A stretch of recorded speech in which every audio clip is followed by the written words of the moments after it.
Hello, and welcome to Psychology Demystified. Today's topic focuses on how to help when someone you know, your significant other, your person, has depression. It's no secret that when depression hits, it takes a toll on the person who's experiencing it, as well as on the people who love and rely on this person.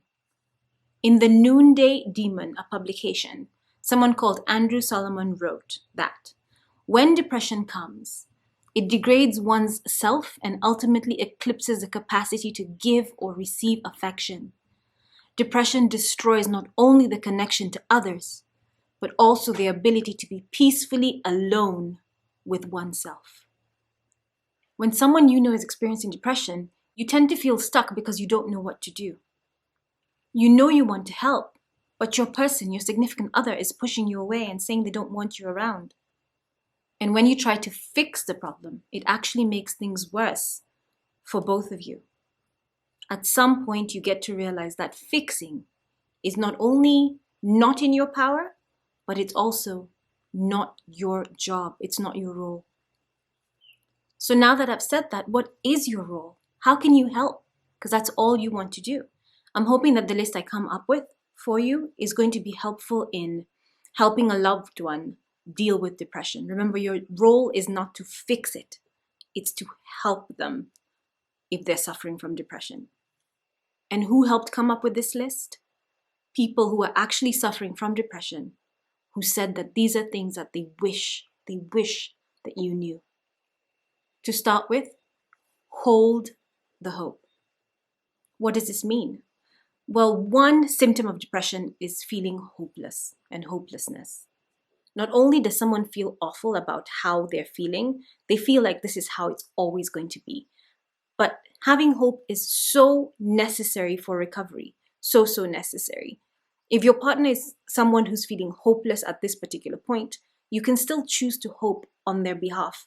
You might even say something like, I know it feels like it will always be this way, and I've seen you go through other hard things before, but I have so much hope that you'll get through this challenge, and let's do it together. The other thing people suffering from depression appreciate is when you offer compassion. And when I say offer compassion, I mean having empathy plus action. That's what compassion is about.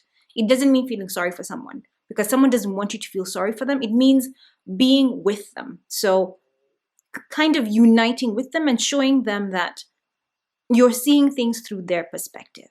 I'm going to link a video by Brené Brown, who I absolutely love, who is so amazing at showing what empathy looks like. And when you see this video, you'll understand that empathy is not sympathy. It's something very different. So I'm going to link it in the description box down below. Talk about treatment options with the person who's experiencing depression. Now, your role and your job as a partner is not to make a diagnosis, and it's also not to come up with a treatment plan for someone. It's pretty much just to share that help is out there, and sometimes someone needs a reminder that depression is a treatable illness, and that's where your role comes in. Sometimes the best way to start and the simplest way to start is by being with them when they have a phone or an in-person consultation with a primary health caregiver. The point that I've just ended with goes with this next one, and this is where you offer concrete support. Sometimes for someone who has depression, the hardest thing is making that appointment. The hardest thing is getting to that appointment. When someone is depressed, sometimes asking a question like, how can I help? Is way too broad for them because they don't know what concrete support that you can offer. So sometimes it just helps to just ask, can I just sit with you quietly? Can I drive you to the doctor's appointment? Can I wait outside? Would you like to go for a walk? Just engage them and get them out of that rut. Honor all the small wins.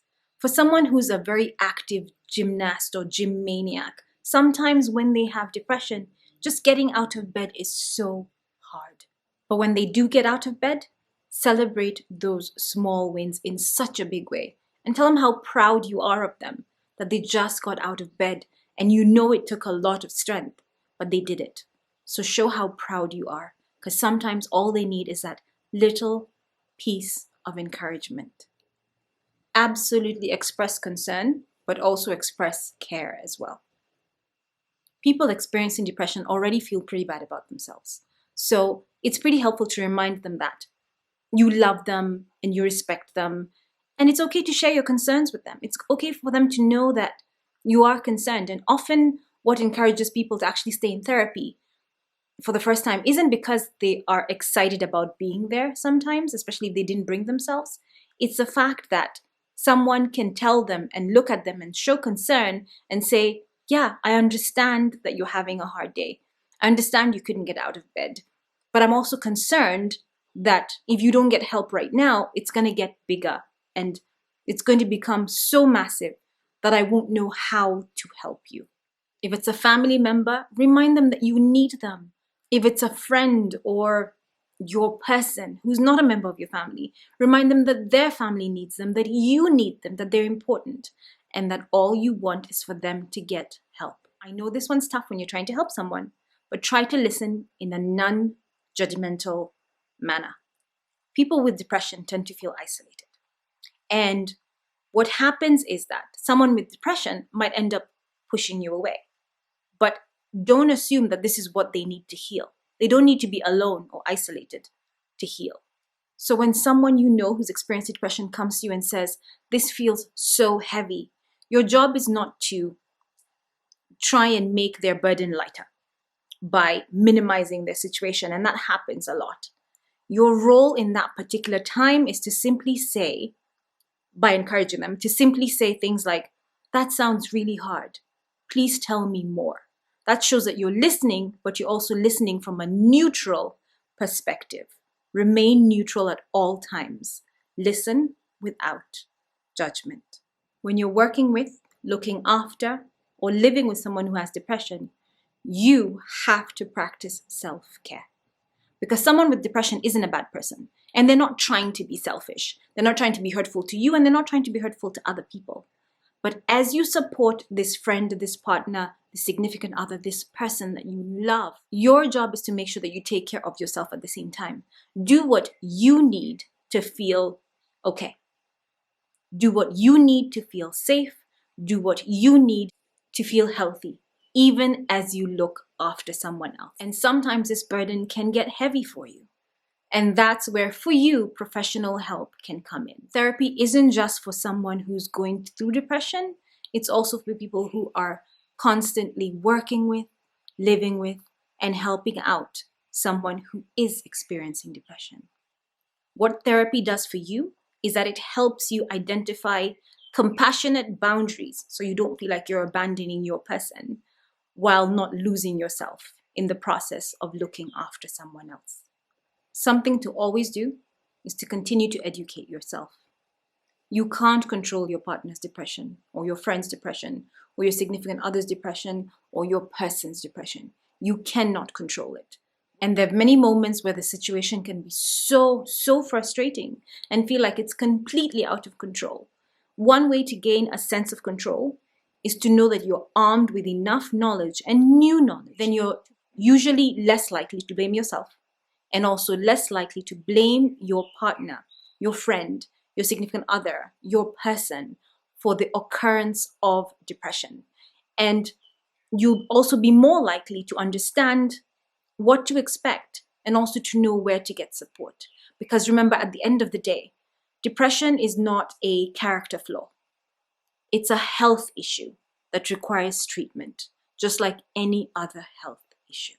Those are some quick ideas and ways of how to help someone who's dealing with depression. But remember, the number one priority is making sure you look after yourself so that you can have the energy and the compassion and the drive and the ability to be able to celebrate small wins with someone, because then you're not too exhausted to recognize when there are some small wins.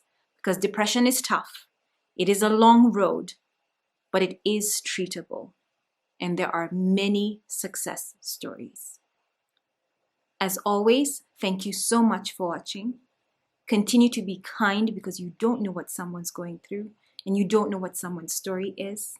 And to you from me, hugs and kindness always.